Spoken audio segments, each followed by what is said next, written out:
भगवत जी, पूज्य स्वामी जी, डॉक्टर निवेदिता जी, पूज्य सरसंघ चालक जी के इस सारगर्भित उद्बोधन के उपरांत बोलना तो एक प्रकार से अनाधिकार चेष्टा लगती है, परंतु फिर भी आदेश हुआ है तो उसको निर्वहन करने का प्रयास करूंगा और उन्हीं के उद्बोधन से कुछ सूत्र लेकर इस विषय पर आपके समक्ष रखने का प्रयास करता हूं।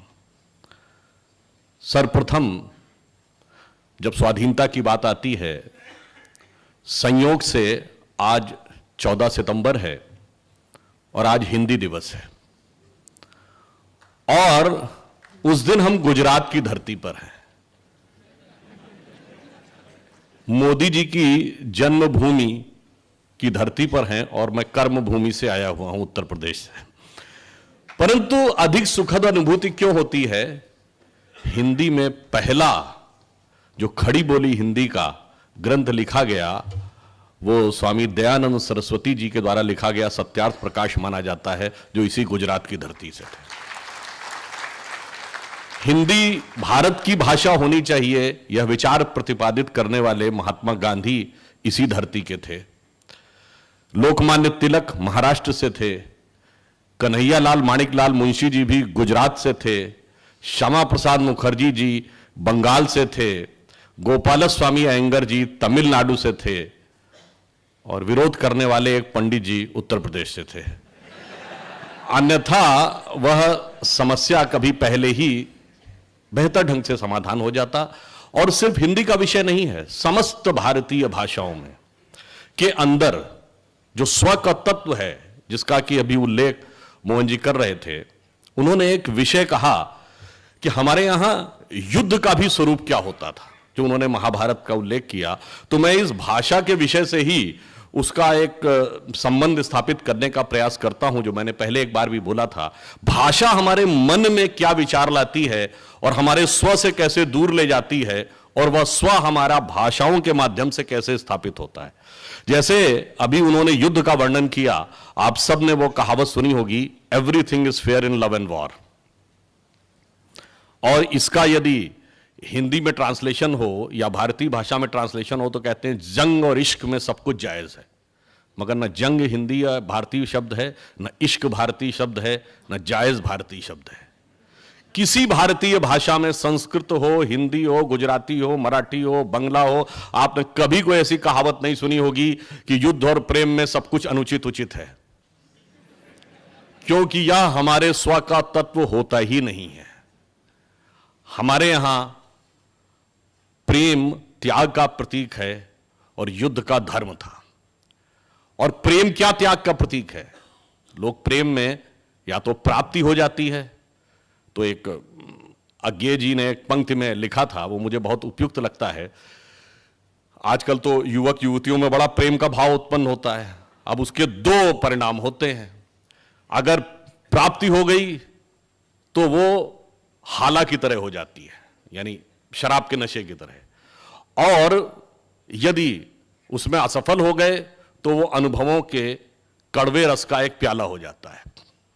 परंतु उन्होंने लिखा, भारतीय परंपरा में जो हमारा स्व था उसमें प्रेम क्या था? अज्ञे जी की कविता में है, वे मुर्दे होंगे प्रेम जिन्हें अनुभव रस का कटु प्याला है, वे रोगी होंगे प्रेम जिन्हें सम्मोहनकारी हाला है, मैंने विदग्ध हो जान लिया, अंतिम रहस्य पहचान लिया, मैंने आहुति बनकर देखा यह प्रेम यज्ञ की ज्वाला है। तो हमारे यहां यह था। वैसे ज्वाला में जलने वाले लोग आजकल भी बहुत सारे दिखाई पड़ रहे हैं, जो अपने पोस्टर में जलता हुआ दिखाई दे रहे हैं। परंतु मैं उनसे कहना चाहूंगा, हां हम जलते हैं, मगर किस हेतु से जलते हैं ये आपकी बुद्धि से परे है। क्योंकि हमने बचपन में शाखाओं में वह गीत सुना, हम केशव के अनुयायी हैं, हमने तो बढ़ना सीखा है, और आगे जलने का उल्लेख है, अंधकार में बंधु भटकते, पंथ बिना व्याकुल दुख सहते, पथ दर्शक दीपक बन तिल तिल हमने तो जलना सीखा है। अब युद्ध पे आए, जिसका प्रतिपादन उन्होंने किया। युद्ध का धर्म क्या था? मैं एक उदाहरण देना चाहता हूं।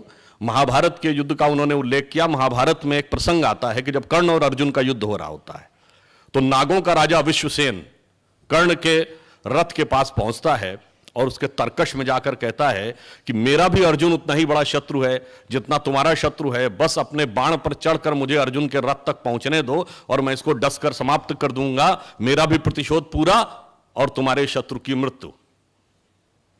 मगर everything is fair in love and war, जंग में सब कुछ जायज होने की कहावत वालों को समझना चाहिए कि कर्ण क्या जवाब देता है। कर्ण कहता है, उसमें जो बहुत बड़ा क्रक्स है वो कहता है, तेरी सहायता से जय तो मैं अनायास पा जाऊंगा, आने वाली मानवता को लेकिन क्या मुख दिखलाऊंगा। आगे की पंक्ति और महत्वपूर्ण है जो भारतीय परंपरा के स्व को कहती है, उसमें सारा क्रक्स है। वो कहता है, अर्जुन है मेरा शत्रु किंतु वह सर्प नहीं नर ही तो है, संघर्ष सनातन नहीं शत्रुता इस जीवन भर ही तो है। अब जब हम जन्म जन्मांतर में विश्वास करते हैं तो धर्म अलग हो जाता है। तो वो कहता, अगला जीवन किस अर्थ हो, फिर हो द्वेषांध बिगाड़ूं मैं, सांपों की जाकर शरण सर्प बन क्यों मनुष्य को मारूं मैं, जा भाग मनुज का सहज शत्रु मित्रता न मेरी पा सकता, मैं किसी हेतु भी यह कलंक अपने सिर नहीं लगा सकता। और यह सिर्फ हमारे कथानकों में नहीं, रियल हिस्ट्री में है। केरल में जब पुर्तगीज आते हैं तो पद्मनाभ मेनन जी ने अपनी जो किताब में हिस्ट्री ऑफ केरल में लिखा है कि वहां के राजाओं ने जब पुर्तगालियों से युद्ध की बात कही तो एग्जैक्टली वही बात जो मोहन जी कह रहे थे। उन्होंने कहा, भाई युद्ध एक अलग मैदान में होगा, युद्ध में हम ड्रम बजाएंगे, फिर उसके बाद आपसे युद्ध प्रारंभ होगा, किसी आम व्यक्ति को मारा नहीं जाएगा। और इस प्रकार से उन्होंने पूरा जो विषय बताया तो पुर्तगालियों को लगा कि ये युद्ध की बात कर रहे हैं या किसी खेल की बात कर रहे हैं। और ये ऐसा ही नहीं, उत्तर भारत में राजस्थान में कर्नल जेम्स टॉड हुए जिन्होंने लिखा annuls and antiquities of Rajasthan. उनकी हर बात से हम सहमत नहीं हैं, मगर उन्होंने एक बात लिखी कि भारत के जो हिंदू राजा थे इनके लिए ऐसा लगता है कि युद्ध जीवन मरण का प्रश्न नहीं होता था, वो शक्ति प्रदर्शन के टूर्नामेंट की तरह उसको लेते थे और किसी को मारते नहीं थे और अंत में वो लोग जो विजयी हो गया उसके उपरांत चले जाते थे। ये हमारे यहां युद्ध का धर्म था। इसीलिए आप कहेंगे चलिए ये तो मिडिवल हिस्ट्री थी, मॉडर्न हिस्ट्री में आइए। आज भारत की सेना यूएन पीस कीपिंग फोर्स की सबसे एक्टिव आर्मीज में से एक है। यह उतना महत्वपूर्ण नहीं है, महत्वपूर्ण यह है कि भारतीय सेना जो यूएन पीस कीपिंग फोर्स में जाती है उसके खिलाफ ह्यूमन राइट्स के जो मामले आते हैं वो कोई भी मामले नहीं आते, अन्य सेनाओं के सामने मामले ज्यादा आते हैं क्योंकि वो युद्ध की मर्यादा के उस स्व से निकले हुए हैं। अब इसलिए मैं कहता हूं जब हम स्व को समझने का प्रयास करें तो सबसे पहले तो जैसा कि बताया स्वतंत्रता, हमें स्वाधीनता मिली, पर हमारे तंत्र में स्व का भाव कितना है। और तंत्र में स्व का भाव का सबसे पहले तिरोभाव या अभाव वहां से प्रारंभ हुआ जब हमसे कहा गया कि हम एक देश तो थे ही नहीं कभी, हम तो दूसरे लोग आके सेटल होते चले गए और हम ये राष्ट्र बनता गया। मुझे याद है बचपन में जब राजीव गांधी जी प्रधानमंत्री थे, लोगों को याद होगा दूरदर्शन के ऊपर एक वो आता था, बार बार एक प्रोग्राम के बाद एक शेर सुनाया जाता था, सरजमीने हिंद पर अक़वाम आलम के फिराक, काफिले बसते गए हिंदोस्तां बनता गया। जैसे हम कोई सराय थे, हम कोई मेले थे, हम कोई डेरे थे कि लोग आके सेटल होते चले गए और बनता गया। ये स्व का भाव नहीं, हमारे स्व का भाव क्या है? जैसे हिंदी के प्रख्यात कवि जयशंकर प्रसाद जी की पंक्ति में कहता हूं, हमारा राष्ट्र स्वभाव ये है, हिमालय के आंगन में प्रथम उसे किरणों का दे उपहार, उषा ने हंस अभिनंदन किया और पहनाया हीरक हार। जगे हम लगे जगाने विश्व, लोक में फिर फैला आलोक, व्योम तम पुंज हुआ तब नष्ट, निखिल संस्कृति हो उठी अशोक। तो संपूर्ण विश्व को ज्ञान हमने यहां से दिया, वह हमारा राष्ट्रीयता थी, वह हमारा स्व का तत्व था। तो पहला तो राज्य का स्वतत्व, दूसरा हम ये देश थे क्या। बहुत से लोग ये कहते हैं कि भाई भारत क्या है। एक पुस्तक मैंने पढ़ा, वो कहते हैं India is not a geographical entity, you will say it is more fine and subtle than that. तो उससे फाइन एंड सब्टल क्या, हिस्टोरिकल एंटिटी। कहते हैं no, it's more finer and subtle than that. Then it is more finer is cultural. No, it's more finer than that. Then it is religious. It's more finer than that. Then it is spiritual. कहता no, it's more finer than that. तो पूछता है कि spiritual से ज़्यादा फाइनर क्या है, तो कहते हैं कि स्पिरिचुअल से ज़्यादा फाइनर इसलिए है कि जैसे दो न्यूक्लियस जब एक दूसरे से मिलते हैं, न्यूक्लियर बम का जो फार्मूला है उसमें दो न्यूक्लियस मिलके हाइड्रोजन के दो मिलके हीलियम बनाते हैं, उसी से सूर्य बनता है, तो एक प्रचंड विस्फोट होता है और इस कारण से वो रेडियो एक्टिव वेव्स उस क्षेत्र में विद्यमान हो जाती हैं। वैसे ही उन्होंने कहा इस देश में हजारों वर्षों में हजारों लोगों ने अपनी आत्मा का परमात्मा के साथ फ्यूजन करने में सफलता हासिल की है और उस प्रचंड विस्फोट की तरंगें इस धरती पर विद्यमान हैं। आप जाकर इसको समझ पाएंगे, तब आप जान पाएंगे कि राष्ट्र क्या है और उसकी स्व की अनुभूति कर पाएंगे, अन्यथा बिल्डिंगें देख के चले आएंगे। इसलिए जब हम उस स्व के तत्व की बात करते हैं और वो कैसे संपूर्ण विश्व में स्थापित हो जाता है। जब भारत को स्वतंत्रता मिली तो जब सोमनाथ के मंदिर के निर्माण की बात हुई और सरदार पटेल ने क्या कहा कि जब जब भारत स्वतंत्र हुआ है तब तब सोमनाथ की अट्टालिकाओं ने गगन को छुआ है। अब भारत स्वतंत्र जैसे उनका स्वाधीन हुआ 15 अगस्त 47 को, मगर मैं एक बात कह रहा हूं, ये मैं नहीं कह रहा हूं, कोई दूसरा कह रहा है, इसलिए इसको कोई अन्यथा न ले। 16 मई 2014 को हमारी सरकार बनी, जब स्पष्ट बहुमत मिला पहली बार भाजपा को। 18 मई सन 2014 को संडे ट्रिब्यून ने इंग्लैंड में लिखा अपने आर्टिकल में कि 16 मई 2014 should be considered as the day in which British finally left India, क्योंकि उन्होंने कहा कि उसके बाद बहुत लंबे समय तक ऐसी विचारधारा का शासन रहा, ऐसी व्यवस्थाओं का शासन रहा जो ब्रिटिश कॉलोनियल लीगेसी का ही प्रतिनिधित्व करती थी।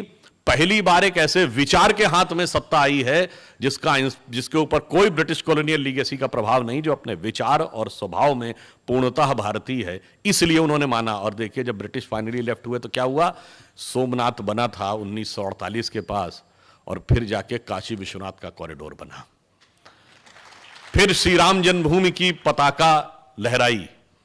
और यहां पर मैं यह भी कहूं कि जब काशी विश्वनाथ का कॉरिडोर हुआ जिसका प्रधानमंत्री जी ने उद्घाटन किया, बहुत से लोगों ने कहा क्या आवश्यकता थी इसको बनाने की, इस चीज से देश का क्या लाभ है। देखिए जब आप सोमनाथ में अपना सर श्रद्धा से झुकाते हैं तो वो श्रद्धा भाव काशी विश्वनाथ से स्वयं जुड़ता है। तो जब सोमनाथ बने थे तो काशी विश्वनाथ बनना ही था। और इतना ही नहीं, जब आप काशी विश्वनाथ में अपना सर श्रद्धा से झुकाते हैं तो उत्तर में अमरनाथ के साथ भी भावना वैसे ही जुड़ती है, दक्षिण में रामेश्वरम के साथ भी जुड़ती है, पश्चिम में सोमनाथ के साथ भी जुड़ती है, पूर्व में मल्लिकार्जुन के साथ भी जुड़ती है। और इतना ही नहीं, वो काठमांडू के पशुपतिनाथ के साथ भी जुड़ती है, पाकिस्तान के कटास राज के साथ भी जुड़ती है, कैलाश मानसरोवर के साथ भी जुड़ती है। वह हमारा हिस्सा राजनीतिक दृष्टि से कहीं भी चला गया हो, वह इस राष्ट्र की चेतना अखंड यथावत रहती है। और यदि आप लोग जाकर चेक करें, चाहे तो अभी भी चेक कर सकते हैं, चंगेज खां और जितने मंगोलिया के मकबरे हैं उनके बाहर आप जाके उसकी फोटो देखेंगे तो त्रिशूल लगा हुआ है और श्रृंगी भी लगी है मकबरे के बाहर। क्यों? आप किसी से इतिहास से पूछिए तो कहते मंगोलों का धर्म क्या था, कहते तेंद्रिन था। तेंद्रिन और कुछ नहीं था, तंत्र शब्द का अपभ्रंशी तेंद्रिन है और तंत्र के देवता भगवान शंकर हैं, इसलिए मकबरे के बाहर त्रिशूल लगा है। वहां तक जाके हमारा भाव जुड़ता है। और इतना ही नहीं, अभी माननीय मोहन जी ने कहा कि हिग्स बोसॉन तक दुनिया पहुंची। ये हिग्स बोसॉन जिस लेबोरेटरी में खोजा गया वो थी यूरोप की सन लेबोरेटरी, और सन लेबोरेटरी की लॉबी में आप जाइए तो नृत्य करते हुए भगवान शंकर की नटराज की मूर्ति रखी हुई है और जिसके नीचे ऑस्ट्रियन साइंटिस्ट फिट्जे कैपरा का कोट लिखा हुआ है कि now the science has come to the conclusion that the consistent perpetual creation and destruction of universe is like the cosmic dance of Shiva. तो हम इस प्रकार संसार से जाकर जुड़ जाते हैं और हमारे जितने भी देवता हैं, जितने भी प्रतीक हैं, जैसा कि माननीय मोहन जी ने कहा, हम अंतर की यात्रा की तरफ जाते थे। अंतर की यात्रा की तरफ क्यों जाते हैं और उसके जाने से फर्क क्या पड़ता है और उसके कारण से हमारे एडमिनिस्ट्रेशन, सोसाइटी, डिप्लोमेसी पे क्या फर्क पड़ता है। मैं बात एक बार पहले भी कहा हूं, हमारे यहां जब सूर्य दक्षिणायन से उत्तरायण में जाता है तो उसको क्या कहते हैं? संक्रांति कहते हैं। पर अगर हम पॉलिटिकली देखें तो दुनिया के जितने बड़े बड़े देश हैं, हमने हिस्ट्री में पढ़ा होगा, हर देश में एक ना एक बार क्रांति जरूर हुई है। हमने चीन की क्रांति पढ़ी, रूस की क्रांति पढ़ी, फ्रांस की क्रांति पढ़ी, ब्रिटेन की क्रांति पढ़ी, अमेरिका की क्रांति पढ़ी, परंतु बड़े देशों में एकमात्र भारत है जहां कभी क्रांति नहीं हुई। क्यों? क्योंकि क्रांति वहां होती है जहां बाहर सब कुछ प्राप्त करना होता है, सब कुछ मेटीरियल में खोजना होता है, परंतु जहां अंदर की यात्रा करते हैं तो जब हमारी मन की जो धारा है वो नीचे की तरफ होती है, जब भी आप कभी ध्यान लगाएं तो आप देखें बड़ा पॉजिटिव चीजों पे आपका ध्यान नहीं जाता है, निगेटिव चीजों की तरफ जाता है। मनुष्य पे यदि मर्यादा और नियम का दबाव ना हो तो वो पाश्विक प्रवृत्तियों की तरफ भागता है, यानी बलपूर्वक जो चाहे सुख भोग की चीजें इकट्ठा कर ले। जब हमारी धारा जो डाउनवर्ड है वो अपवर्ड होती है तो हमारे अंदर क्या घटित होती है? संक्रांति। इसलिए इस देश में क्रांति नहीं होती, इस देश में संक्रांति होती है। और उस संक्रांति का यह भी अर्थ समझिए, गुजरात की धरती पे भगवान कृष्ण को विशेष पूजा जाता है। आपने कभी ध्यान दिया, भगवान कृष्ण चूंकि काले हैं, जब आप ध्यान लगाते हैं तो आपकी आंखों के सामने श्याम वर्ण होता है, और जब आप गहराई से उस चेतना में उतरते हैं और आपकी मन की धारा जो निरंतर डाउनवर्ड्स है उसको कंट्रोल करने में सफल होते हैं और उसको अपवर्ड करते हैं, तो धारा का उल्टा क्या होता है? बस यही राधा कृष्ण का संगम है। यानी जब आप जाकर अंदर ध्यान लगाते हैं और आपकी प्रवृत्तियां ऊर्ध्वगामी हो जाती हैं, तब आपको वास्तविक आनंद की अनुभूति होती है। और अंदर जाकर क्या प्राप्त होता है? देखिए, भगवान कृष्ण ही जो हैं वो राधा कृष्ण के तो प्रतीक हैं ही, परंतु इसी के साथ साथ एक बात और देखिए, उनको मक्खन बहुत प्रिय है। वो हंडिया में से मक्खन खाते हैं और उसको तोड़ के खाते हैं, मिट्टी की हांडी को, और फिर वो निष्काम कर्म के प्रतीक भी बनते हैं। इन सब के पीछे हमारी चेतना का वह रहस्य है कि मक्खन क्यों प्रिय है। हमारा मन दूध की तरह है, हम पानी में मिला देते हैं तो दूध पानी में मिल जाता है, नष्ट हो जाता है, परंतु यदि उस दूध को स्थिर कर लें वो दही बनता है, दही को मथ लें तो मक्खन बनता है, मक्खन को पानी में डालिए तो वो मिलता नहीं है। तो निष्काम कर्म व्यक्ति संसार में आकर तभी कर सकता है जब अपनी चेतना को स्थिर कर कर मथ कर उसमें से नवनीत निकालने में सफल हो जाए। इसलिए भगवान कृष्ण निष्काम कर्म के प्रतीक हैं।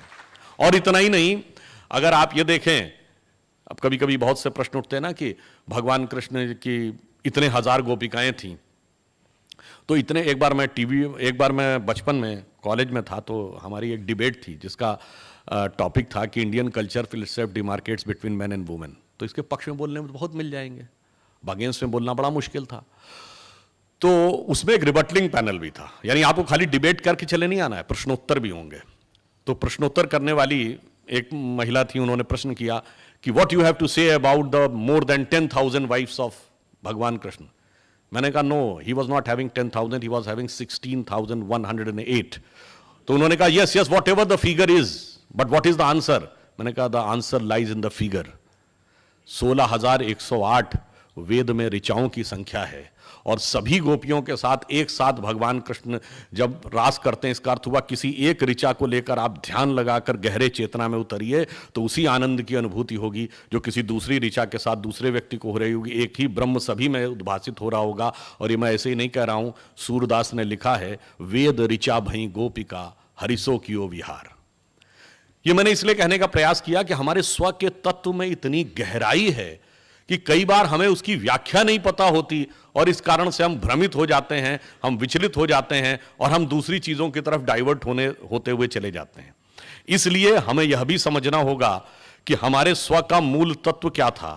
हमें जैसा अभी एक और बिंदु, जैसे उन्होंने कहा कि जब तक हम परिधि पे रहते हैं तब तक हम वास्तविक चेतना की प्राप्ति नहीं कर पाते हैं। बाहर अगर हम मेटीरियल में, जैसा कि अभी मानी मोहन जी ने कहा, मेटीरियल में हम खोजने की कोशिश करेंगे, संघर्ष ही संघर्ष होगा, और उस संघर्ष का अंत नहीं होगा।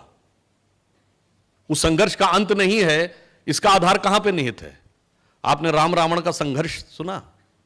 रावण के 10 सिर थे, एक सर कटता था, दूसरा उगाता था, और भगवान भी उसको रोक नहीं सकते थे। और ये बात, और 10 ही सिर क्यों थे रावण के? 15-20 भी तो हो सकते थे, 25-30 भी हो सकते थे। और अगर 10 ही सिर थे तो उसका नाम दशानन क्यों था? 10 मुख वाला क्यों था? वो 10 शीश, 10 ग्रीव, 10 कंधर, दशोदर, कुछ भी हो सकता था। वो 10 का अर्थ था 10 इंद्रियां, और दशानन मतलब 10 इंद्रियों का खुला हुआ मुख। Extrovert tendency of all the 10 senses, 10 इंद्रियों की बहिर्मुखी पिपासा, एक सर कटता है दूसरा उगाता है। इसका अर्थ हुआ किसी इंद्री की एक इच्छा पूरी करिए, immediately it will get replaced by other, even God can not stop it. भगवान भी नहीं रोक सकते। रोकेंगे कैसे? नाभि पर जाकर जब ईश्वरीय तत्व का आघात होगा। इसका अर्थ क्या हुआ? आप बाहर परिधि पे घूमते रहिए, संतुष्टि कहीं नहीं है, संतुष्टि केंद्र में जाकर है। और यह सिर्फ ऐसे नहीं है, अगर हमारे यहां अलजेब्रा, ज्योमेट्री, ट्रिग्नोमेट्री और मैथमेटिक्स खोजी गई तो आपने कभी सोचा कि सर्किल को आप देखिए तो सर्किल के सर्कमफ्रेंस पे घूमिए तो अंत कभी नहीं मिलता है। एक चक्कर घूम लीजिए, दूसरे चक्कर का रास्ता सीधे दिखने लगता है। यानी परिधि पर जब तक आपकी चेतना घूमती है अंत कभी नहीं मिलता है। सर्किल का मूल समझ में आता है जब आप सर्किल के केंद्र में जाते हैं। इसलिए रावण के सर कटते रहते हैं, उगते रहते हैं। जब नाभि पे जाकर उसका प्रभाव होता है तब जाकर उस पर वास्तविक नियंत्रण आता है। तो हमारे यहां जितने भी कथानक थे वो गहरे आध्यात्म के भी प्रतीक थे। अब यदि हम इसको वास्तविक अर्थों में देखने का प्रयास करें, कई बार लोग कहेंगे साहब ये तो बहुत पुरानी बात आपने माइथोलॉजिकल कह दी। आपने तो साहब पहले तो बात, माइथोलॉजी ऐसी कोई चीज ही नहीं है। हमारी हर चीज वर्तमान समय में यथावत कनेक्टेड रहती है।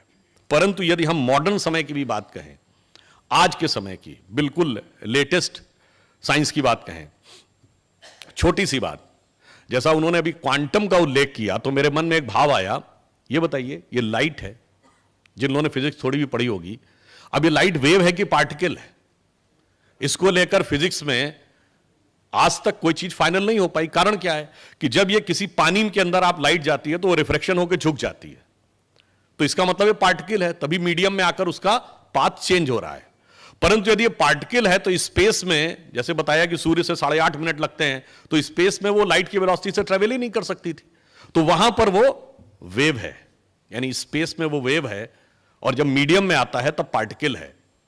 अब कोई ये कहे कि साहब ये तो सामाजिक अन्याय है और इसको लेकर कोर्ट में जाके कोई मुकदमा दायर कर दे और कहे कि ये अन्याय है, इसलिए इस पे दोनों को दोनों जगह मानना चाहिए, कि वेव भी मानना चाहिए, पार्टिकल भी मानना चाहिए। और मान लीजिए कोई न्यायाधीश भी ऐसा हो जिसने भी फिजिक्स ना पढ़ी हो, वो कह दे हाँ बिल्कुल सही बात है, वो आज से मैं आदेश करता हूं कि दोनों जगह वेव माना जाएगा, पार्टिकल माना जाएगा, और कुछ सामाजिक संगठन आकर उसका उत्सव मनाने लगें। ऐसा ही कुछ होता है।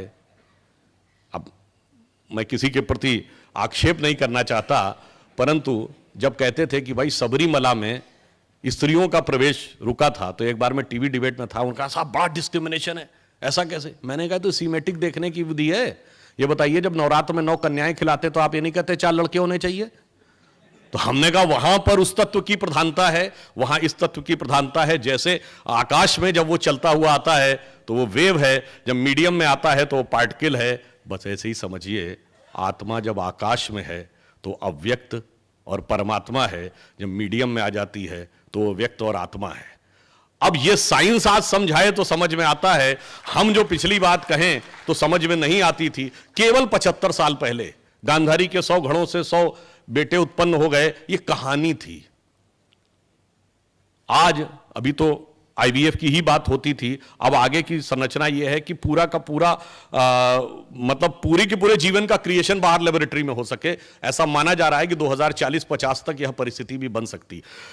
सिर्फ हम यह कहने का प्रयास करते हैं कि जिसको हम साइंस कहते हैं वह कैसे बदलाव करती है। सिर्फ आज से 60-70 साल पहले यह कहा जाता था कि अगर एक जगह फैक्ट्री चल रही है और कनाडा में बर्फ पिघल रही है तो यह बकवास और मूर्खतापूर्ण है, ऐसा बिल्कुल नहीं हो सकता।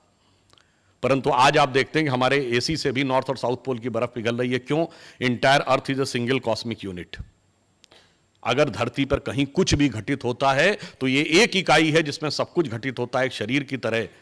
और इसीलिए अब आप देखिए, आयुर्वेद में एक सिद्धांत है कि अगर कोई रोग कहीं उत्पन्न हुआ है तो उसका समाधान उसी की कहीं वनस्पतियों में होगा जो उसी क्षेत्र में होंगी। ऐसा क्यों? सिद्धांत का आधार क्या है? जब हम अर्थ को एक सिंगल यूनिट मानेंगे तो उसका आधार निकलेगा। जैसे आपके शरीर में एक घाव होता है तो क्या होता है, पूरे शरीर के ब्लड से एंटीबॉडीज उस घाव के चारों ओर आकर उस इंफेक्शन को रोकने के लिए सक्रिय हो जाती हैं। तो अगर अर्थ एक यूनिट है तो कोई कॉज वहां पर क्रिएट हुआ है तो उसकी एंटीबॉडीज इन्वायरमेंट ने वहीं पर बना रखी होगी। परंतु यह तब समझ में आएगा जब आप भारतीय तत्व से इस सृष्टि को, इस पृथ्वी को, इस प्रकृति को समझ सकेंगे। जब तक सेल्फ सेंटर्ड कंपार्टमेंटल एटीट्यूड रहेगा तब तक आप समझ ही नहीं पाएंगे। जब तक आप अरिस्टोटल के नेचर के अनुसार चलते रहेंगे कि all the elements of nature are for the service of the mankind, या फ्रांसिस बेकन और आने डिकार्टे कहते रहेंगे कि man should become the possessors and masters of nature, कोई कहता रहेगा man should be able to subdue the nature. और इतना ही नहीं, हम लोगों के तो जन्म से पहले की बात है, किताबों में हमने पढ़ा, जब यूरी गैगरिन स्पेस में गए तो हमने बुक्स में क्या पढ़ा? Man has conquered space, as if space is an enemy needed to be conquered. बस इसी भाव ने संपूर्ण प्रकृति का नाश किया। और जब हम चाहे वेदों के पृथ्वी सूक्त पे आए, या माता भूमि पुत्रो हम पृथिव्यात तक आए, या फिर हम ये कहें कि हम जंगल को भी पूछते थे, नदी को भी पूछते थे, पर्वतों को भी पूछते थे, तो प्रकृति के साथ एक तादात्म्य है। हमारे यहाँ प्रकृति माता है, तो माता का उसके साथ पोषण लिया जाता है, उसका शोषण कभी किया ही नहीं जा सकता। यह एक स्व के विचार का अंतर था। और विचार का अंतर इतना ही नहीं है, मैं थोड़ा एक विषय पे और कहना चाहूंगा। वो हमारे दिमागों में मानसिकता विदेश की कैसे बैठ गई है, मैं एक उदाहरण देना चाहता हूं। आपको याद हो, आज से 1.5 साल पहले एक घटना हुई थी इंदौर में।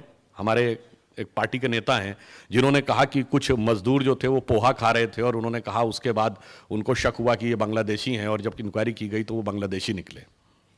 तो उसको लेकर एक बहुत बड़े जो नेता हैं, जो मोहतरमे मजलिस हैं और मुहाफिज़े इत्तिहादुल मुसलमीन हैं, और उसके बाद भी वो आज़मे सेकुलर राजनीति हैं, उन्होंने ये कहा कि साहब, पोहा देखकर उन्होंने पहचान लिया, मैं तो पोहा खाता नहीं हूं, मैं तो हलवा खाता हूं, हलवा तो अरबी है इसलिए मैं हलवा खाता हूं। तो मैं उसमें टीवी डिबेट में था, मैंने कहा, इन महोदय ने कहा कि हलवा अरबी है, अब बताइए हलवे का सबसे प्राइम कॉन्स्टिट्यूएंट क्या है?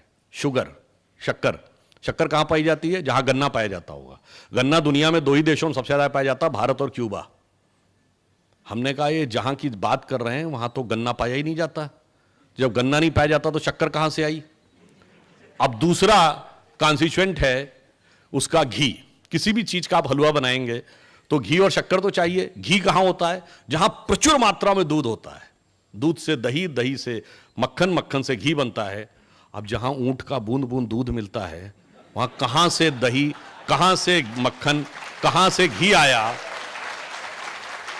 मगर आप पराधीनता का भाव ये देखिए, हलवा उन्होंने बनाया और हमको खिलाया, और हमने मान भी लिया कि उन्होंने ही खिलाया।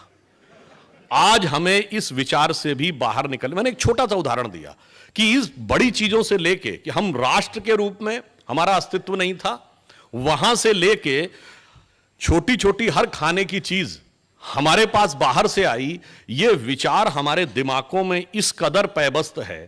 और एक और छोटी सी बात बताते हैं आपको, जैसे हम भाषा की बात करते हैं तो संस्कृत, हिंदी और अन्य भारतीय भाषाओं में जितने स्वर हैं वो क्या हैं? आ, ई, उ, ओ, अंगा। ठीक। अंग्रेजी में 5 वॉवेल क्या हैं? ए, ई, आई, ओ, यू। अब आ, ई, उ और ए, ई, आई, ओ, यू में कुछ समानता है कि नहीं? अब कुछ बताने की आवश्यकता, किसने किससे नकल किया होगा, मगर इसके बावजूद हमें लगता है कि वही सही है। और फिर इतना ही नहीं, अगर आप व्याकरण की दृष्टि से देखें तो हमारे जितने भी स्वर हैं वो इतने व्यवस्थित ढंग से, अभी कई बार कहते हैं ना कि भाई भाषा या संस्कृति और भाषा के साथ जुड़ी रहती है, उसमें 2 चीजें हैं, विचार और वैज्ञानिकता। अब वैज्ञानिकता में देखें तो हमारे जैसे अंग्रेजी में कहते हैं ना ABCD पढ़ा है, तो हिंदी के लिए क्या कहते हैं? काका काका पढ़े हो क्या? तो जब आप का बोलते हैं तो जबान कहां लगती है? खा और पीछे, गा और पीछे, घा और पीछे, अंगह गले पे, बिल्कुल आपके फोनेटिक्स कंटूर के अनुसार। तथा दधा ना, पापा बाबा मां, सब होंठ के साथ, टटा टटा ना। और ये ऐसा नहीं है, ये सब संस्कृत से निकली भारतीय भाषाएं हैं, जिसमें बाकायदा ये श्लोक है, वो मुझे पूरा नहीं याद, अकुह विसर्जनीया नाम कंठा ऋतुषाणाम टालू मत आ से का तक कैसे कंठ से निकलते हैं, कौन कंठव्य हैं, कौन तालव्य हैं, कौन दंतव्य हैं, कौन ओष्टव्य हैं। इतना विस्तृत साइंटिफिक चीज, और उसके बावजूद हम पड़े हुए हैं कि साहब हमें वो पुरानी चीज चाहिए। जैसा मैंने एक बार पहले भी ये बात बोली थी कि मैं किसी भाषा के विरोध की बात नहीं करता हूं। आप आंख बंद करिए और 4 लोग आपके सामने अंग्रेजी बोले, 3 लोग, एक कश्मीरी या पंजाबी हो, एक बिहारी हो और एक तमिल या केरलाइट हो। आपको आंख खोलने की जरूरत नहीं, आप बता देंगे ये तमिल बोल रहा है, ये बिहारी बोल रहा है और ये कश्मीरी बोल रहा है, क्योंकि एक्सेंट का प्रॉब्लम है, साइलेंट का प्रॉब्लम है, अनसाइंटिफिक लैंग्वेज है। मगर आप आंख बंद करिए और एक संस्कृत का श्लोक बोला जाए तो आप नहीं बता पाएंगे कि तिरुपति बालाजी में बोला जा रहा है, कि कामाख्या में बोला जा रहा है या वैष्णो देवी में बोला जा रहा है। यह है भाषा की वैज्ञानिकता। इसके बावजूद हमारे दिमाग में यह भर दिया गया, जबकि आई भी हम ही से, सीखा भी हमसे, और ये हम नहीं कह रहे हैं, ये तो विलियम जोन्स ने कहा Sanskrit is the mother of all the languages. इसके बावजूद हमसे कहा जाए वैज्ञानिक भी हमारी भाषा ज्यादा, व्यवस्थित भी हमारी भाषा ज्यादा। और अब आप कहेंगे चलिए थी, हम आगे क्या करें। कुछ लोग अपने जो हमारे जो बाएं हाथ से इतिहास लिखने वाले लोग हैं, वो लोग ये कहते हैं ना कि साहब ये सब था तो हम बताइए आगे। मैं बता रहा हूं आगे क्या है। अगर हम सब लोग, हमारे बच्चे आने वाले टाइम में इस पर रिसर्च करें, बताइए आज सारी टेक्नोलॉजी डिजिटल प्लेटफॉर्म पे है। डिजिटल प्लेटफॉर्म की टेक्नोलॉजी बाइनरी सेटअप पे चलती है, 0101। जो 0101 पे चलती है तो एक ऐसी लैंग्वेज जिसमें मात्रा पाई नाम की चीज नहीं है, डिस्क्रीट नंबर्स हैं, ABCD। It is very suitable for digital platforms. But क्या ताजिंदगी डिजिटल प्लेटफॉर्म पे रहेगी टेक्नोलॉजी? नहीं। What is going to be the emerging new technology? It is voice command। और अब उसकी शुरुआत हो गई, आपने मोबाइल में बोलते हैं और वो टाइप कर देता है। अब जो जो वॉइस कमांड की टेक्नोलॉजी आगे बढ़ती चली जाएगी, वैसे ही फोनेटिक्स का इंपॉर्टेंस बढ़ेगा, उसकी सोनोग्राफिक रिसर्च होगी, उसके साथ साथ उसके जो एकॉस्टिक इफेक्ट हैं उस पर रिसर्च होगी।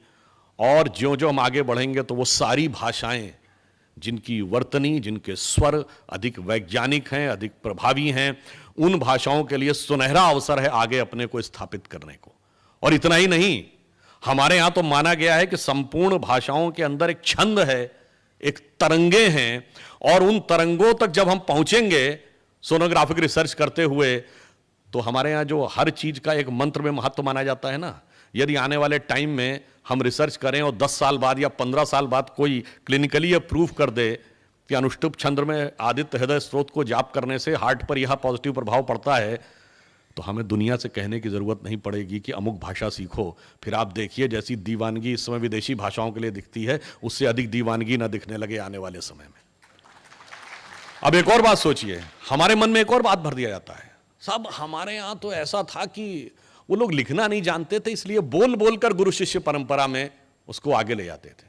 अब ये बताइए, जिन लोगों ने खगोलीय गणनाएं कर ली, जिसका अभी मोहन जी ने उल्लेख किया कि भगवान राम के जन्म के समय के ग्रह नक्षत्र को प्लैनेटोरियम सॉफ्टवेयर में डालिए तो 7114 ईयर्स बिफोर का समय आ जाता है एग्जैक्ट।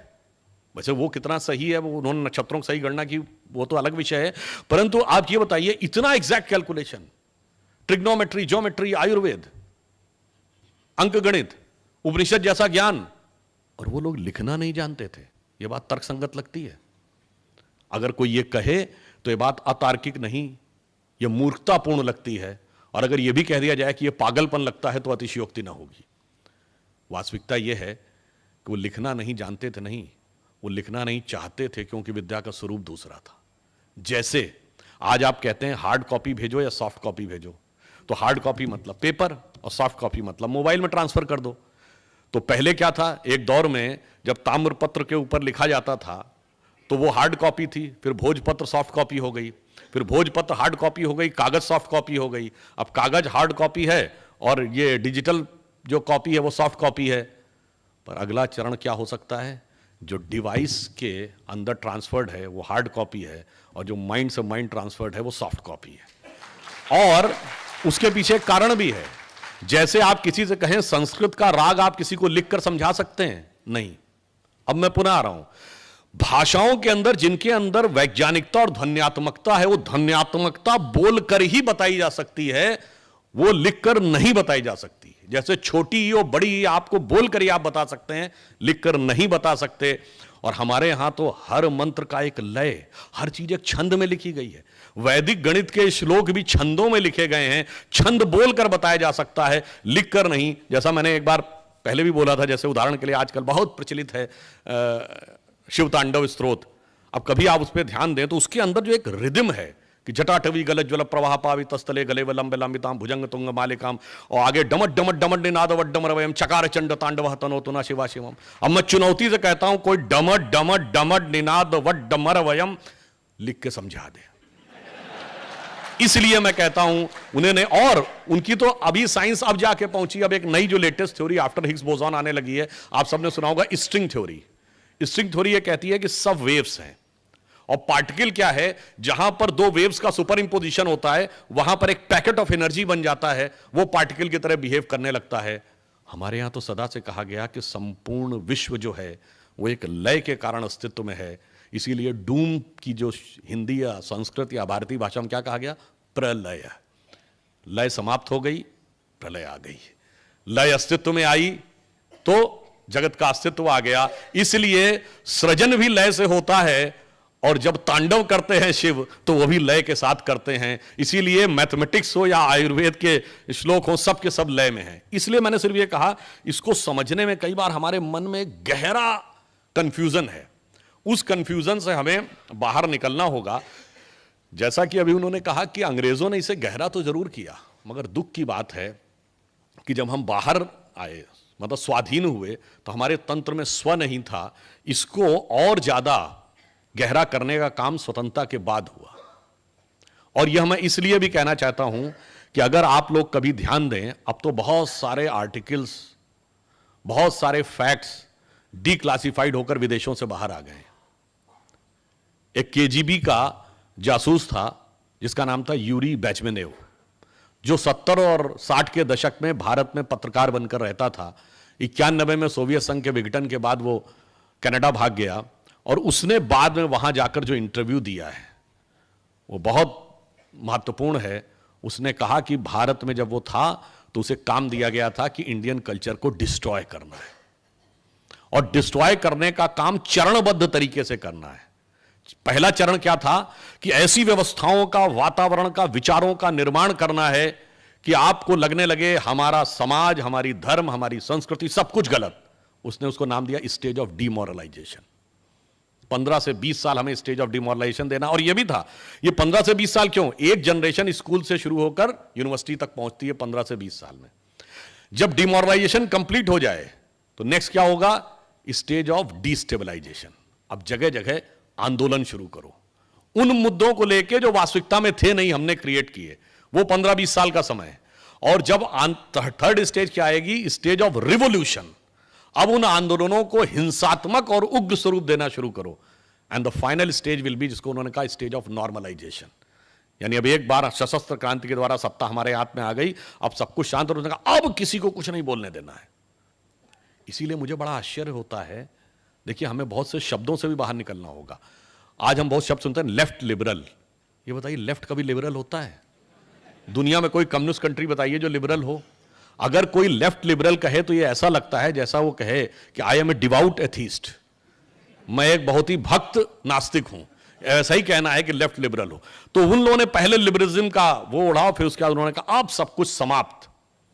और मगर उसने कहा कि जब मैंने अध्ययन किया तो मैं तो उस संस्कृति का मुरीद हो गया, मेरे मन में तो उसके प्रति श्रद्धा उत्पन्न हो गई, ये कितनी महान संस्कृति है। और उसने कहा मेरे लिए इतनी खतरनाक बात थी कि अगर ये बात उस समय खुल जाती तो मुझे सुनवाई का मौका नहीं दिया जाता, सीधे मुझे समाप्त कर दिया था। पर मैं जो कर सकता था मैंने किया। अब आगे महत्वपूर्ण बात जो कह रहा है, मैं किसी के प्रति असम्मान नहीं व्यक्त करना चाहता, पर उसने कहा कि हम उस समय बहुत से बुद्धिजीवियों को, विचारकों को यूरोप और रूस के दौरे पे ले जाते थे, और कहा उनको लगता था कि हम बहुत बड़े पत्रकार हैं, बहुत बड़े बुद्धिजीवी हैं, बहुत बड़े प्रोफेसर हैं, बहुत बड़े कलाकार हैं, इस कारण लिए जा रहा। कहा हम उनको ले जाके 20 दिन 25 दिन रह के सिर्फ हमारे लोग ऑब्जर्व करते थे कि कौन सा व्यक्ति हमारे लिए उपयोगी हो सकता है, और फिर आने के बाद हम उसका क्या उपयोग कर सकते थे वो करते थे। उन्होंने एक वर्ड यूज किया कि they consider themselves as a intellectual stalwart and in our opinion, ये उसके वर्ड हैं, they were the useful idiots. अब आज समस्या क्या है कि बहुत से लोग ऐसे अभी भी उस बुद्धि से ग्रस्त हैं और उस विषय को वो समझ नहीं पा रहे हैं। तो आज की युवा पीढ़ी, देखिए आज कुछ भी कहें, सबसे ज्यादा टेक्नोलॉजी ने मारा है इन लोगों को।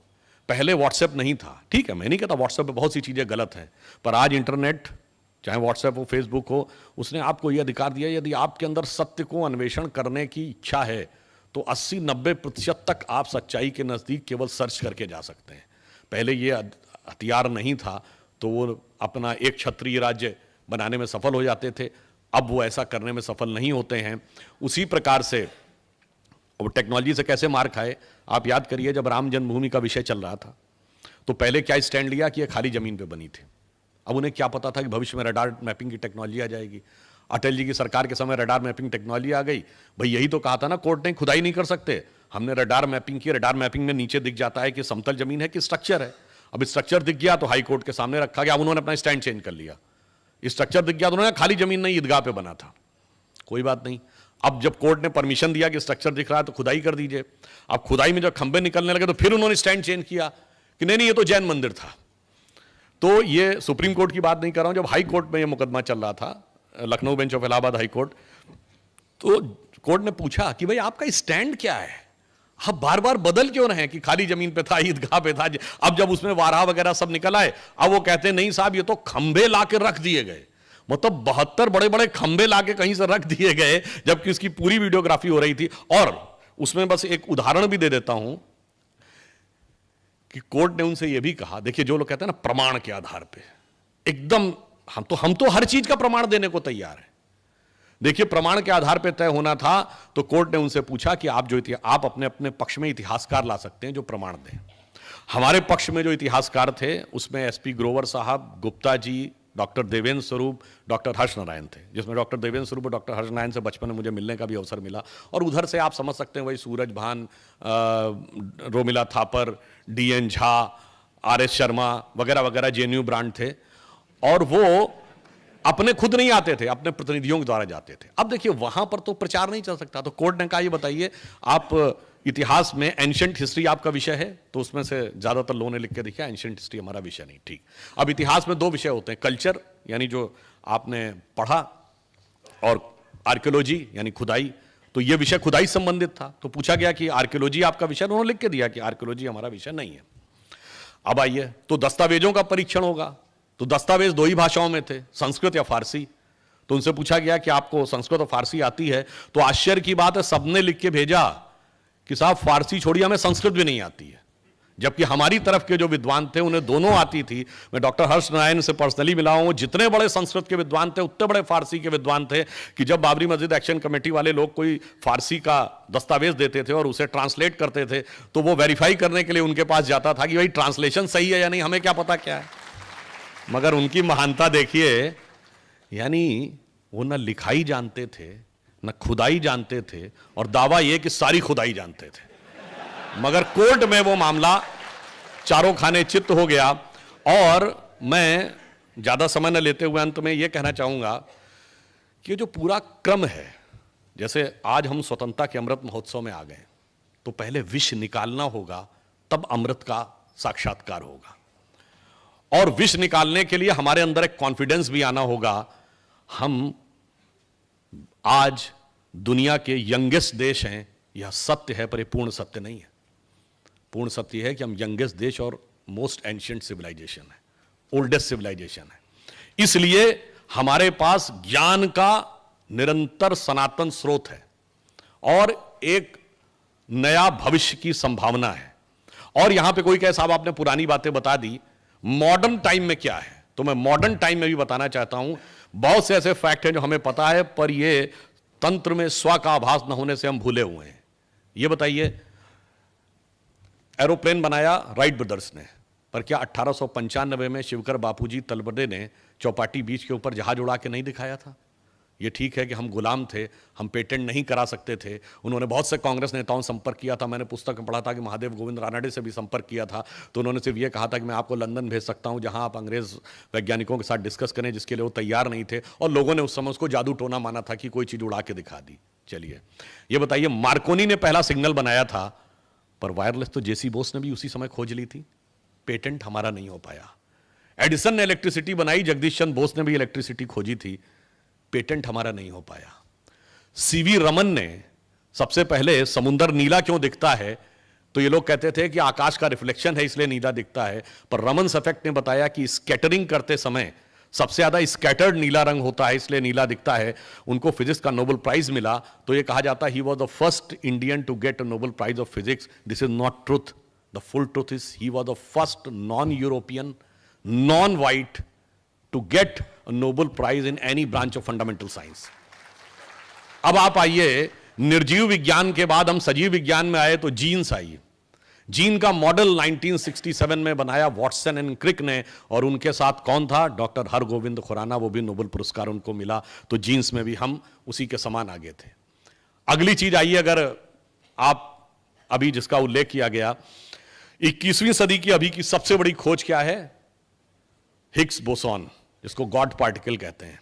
ये दो साइंटिस्टों के नाम पे है, इंग्लैंड के पीटर हिग्स, और बोसॉन शब्द भारत के सत्येंद्र नाथ बोस के नाम पर है, जिन्होंने इसकी अवधारणा दी थी पहले। इसका अर्थ क्या हो गया? आधुनिक विज्ञान के भी हर कदम के ऊपर हमारे पूरी छाप दिख रही है, पर स्व का तत्व का ऐसा अंधकार का अध्यास है कि हम उसे नहीं देखना चाहते। अब हम कंप्यूटर में देखें तो अगर हम इसमें कहें तो आज माइक्रोसॉफ्ट का सीईओ भी हमारा है, गूगल का सीईओ हमारा है, पेप्सी की सीईओ हमारी है। अगर आप देखें तो जो सिटी बैंक का सीईओ हमारा था, जिसमें मैंने पहले भी बोला है कि एक बार एक पाकिस्तान के पत्रकार के साथ हमारा टीवी बहस हो रही थी और उन्होंने कहा कि अरे आप जो हैं आप लोग इसलिए करते हैं, आपके पास बड़े बड़े कंपनी के सीईओ हैं तो आप लोग गूगल को मैनेज कर लेते हैं। क्योंकि उस जमाने में एक बात चली थी कि आप भिखारी टाइप करिए गूगल पे तो इमरान खान की फोटो आ जाती थी। तो उन्होंने कहा कि सुंदर पिचाई गूगल का चीफ है और वो इंडियन है, इसलिए इन्होंने मैनेज कर रखा है।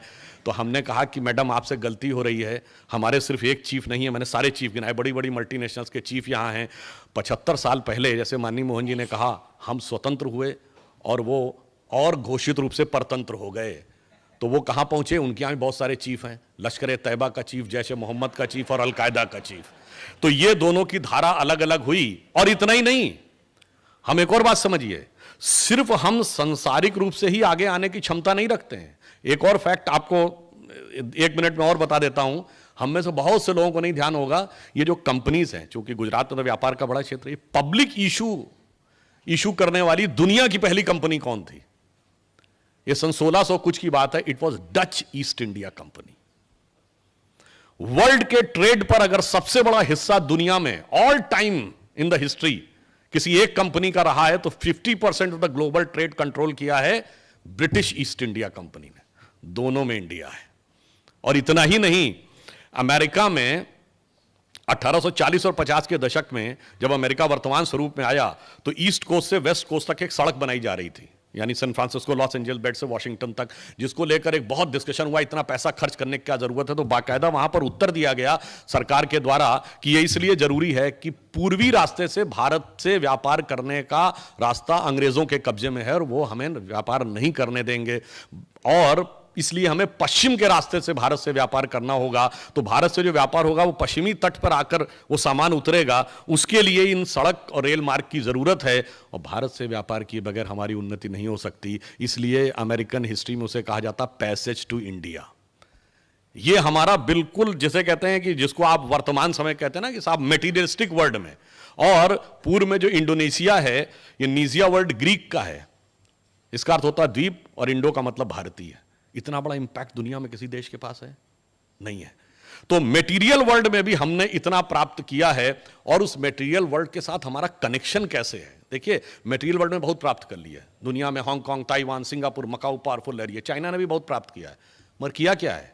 मैं ईमान कहता हूं कि चाइना ने आज इकोनॉमिक ग्रोथ बहुत की है, मिलिट्री ग्रोथ भी की है, अब इंटेलेक्चुअल ग्रोथ भी कर रहा है, मगर कल्चरली अमेरिका की कॉलोनी बन गया है। क्योंकि वहां का यूथ सिर्फ डिस्कोथेक पब में झूमो, एक अच्छी नौकरी पाओ, उसके बाद बर्गर खाओ और उसी में झूमता हुआ रह रहा है। कहां गई वो चाइनीज सभ्यता? वो समाप्त हो गई।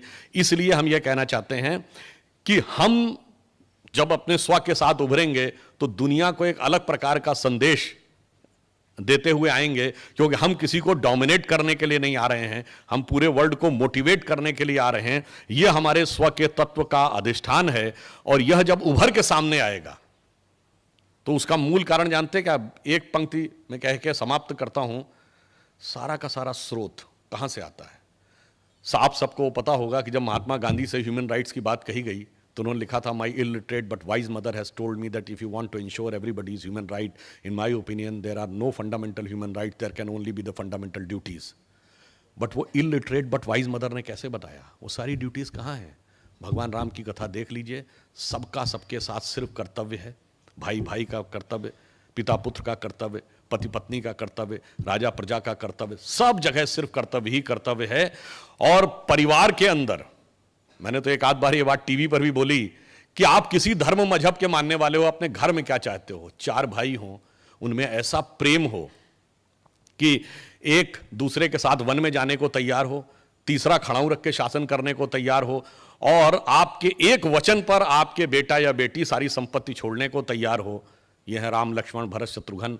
या फिर दूसरी परंपरा में एक 4 भाई हैं, शुजा, मुराद, दारा और औरंगजेब, कि एक बाकी 3 को कत्ल कर दे, बुढ़ापे में आपको जेल में डाल दे।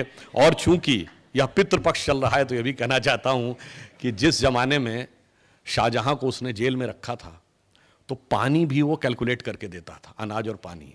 तो शाहजहां ने कहा, तू अनाज मुझे नहीं देता, कम से कम मेरा पानी की क्वांटिटी बढ़ा दे।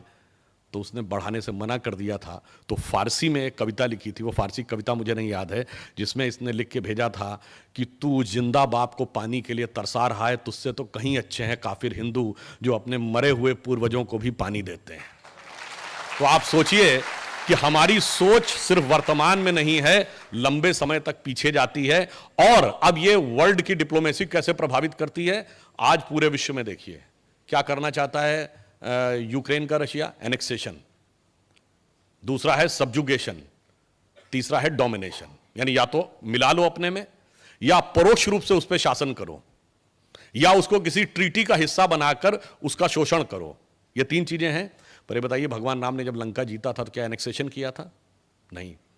उन्होंने क्या उसका सब्जुगेशन किया, अपना कोई डिप्टी अपॉइंट किया? नहीं। या कोई डोमिनेशन किया, कोई कॉन्ट्रैक्ट साइन कराया? नहीं। धर्म का प्रचार करो, अपने धर्म की स्थापना करो, बस। जो भगवान कृष्ण ने गीता में कहा, स्वधर्मे निधनम श्रेयो पर धर्मो भयावह। तो पूरे वर्ल्ड में क्लैश ऑफ सिविलाइजेशन में हम ही जवाब देंगे कि परिवार के अंदर भाई बहन के बीच की सौहार्द से लेकर विश्व में राष्ट्रों के बीच का सौहार्द सिर्फ हम ही दे सकते हैं। और जिस संस्कृति को आप ये कहकर लांछित करते हैं, उसके अंदर वो सारी चीजें हैं। मगर ये भी कभी कभी एक बिंदु और कह दूं, हमारे अंदर बहुत शक्ति है, पर हनुमान जी की तरह हम अपनी शक्ति भूले हुए हैं। और कुछ कालनेमी ऐसे हैं जो ये चाहते हैं कि शक्ति याद नहीं आनी चाहिए, पर अब धीरे धीरे शक्ति याद आने लगी है। तो हमारी शक्ति क्या थी कि हमने समुंदर के ऊपर सेतु बनाया था, आकाश से गंगा उतारी थी, सोने की लंका थी, मड़ियों का महल था। ये सब हमारे लिए तुच्छ था क्योंकि हम अंदर की यात्रा करते थे। यह शक्ति को मैं अटल जी की एक बड़ी प्रसिद्ध कविता, देखिए, मैं कहूंगा कि मोदी जी ने यह कहा है ना कि अमृत काल में हमें भारत को भवितव्य तक पहुंचाना है। भवितव्य कैसे पहुंचेगा? 3 चीजें, शक्ति भी, विद्या भी और करुणा भी। जो करुणा का तत्व जिसका मोहन जी ने कहा। शक्ति क्या है? उनकी प्रसिद्ध कविता हिंदू तन मन हिंदू जीवन, रग रग हिंदू मेरा परिचय, आपको याद होगी। तो पहले तो आवश्यकता पड़ने पे क्या है कि मैं शंकर का वह क्रोधानल कर सकता जगती छार छार में, डमरू की प्रलंकर ध्वनि नचता जिसमें भीषण संहार, रणचंडी की अतृप्त प्यास में, दुर्गा का उन्मत्त हास में, यम की प्रलंकर पुकार, जलते मरघट का धुआंधार, फिर अंतरतम की ज्वाला से जगती में आग लगा दूं मैं, यदि धधक उठे विप्लव लेकर जलथल अंबर जड़ चेतन तो कैसा विस्मय, हिंदू तन मन हिंदू जीवन, रग रग हिंदू मेरा परिचय। शक्ति तो हमारी यह है कि संपूर्ण विश्व का संहार कर सकते हैं, पर मैं विश्व को देना क्या चाहता हूं? मैं अखिल विश्व का गुरु महान, देता विद्या का अमरदान, मैंने दिखलाया मुक्ति मार्ग, मैंने सिखलाया ब्रह्म ज्ञान, मेरे वेदों का ज्ञान अमर, मेरे वेदों की ज्योति प्रखर, मानव के मन का अंधकार क्या कभी सामने सका ठहर, मेरे स्वर नभ में गहर गहर, सागर के जल में छहर छहर, इस कोने से उस कोने तक कर सकते जगती सौरभ में, हिंदू तन मन हिंदू जीवन, रग रग हिंदू मेरा परिचय। विजयदशमी के दिन आपने 4 वर्ष पूर्व एक बार इसका उल्लेख किया था कि मैंने छाती का रक्त पिला पाले विदेश के। खैर, मैं अंत में कहता हूं, हम वर्ल्ड को राइज करेंगे तो किस लिए? होकर स्वतंत्र मैंने कब चाहा मैं कर लूं जग को गुलाम, मैंने तो सदा सिखाया है करना अपने मन को गुलाम।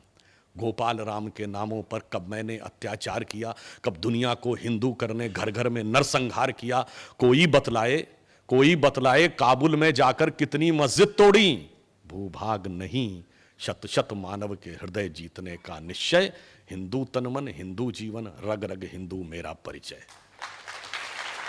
तो इसी वाक्य के साथ समाप्त करता हूं कि गौरवशाली था भूत, भविष्यत भी महान है, अगर संभालें आप उसे जो वर्तमान है। धन्यवाद।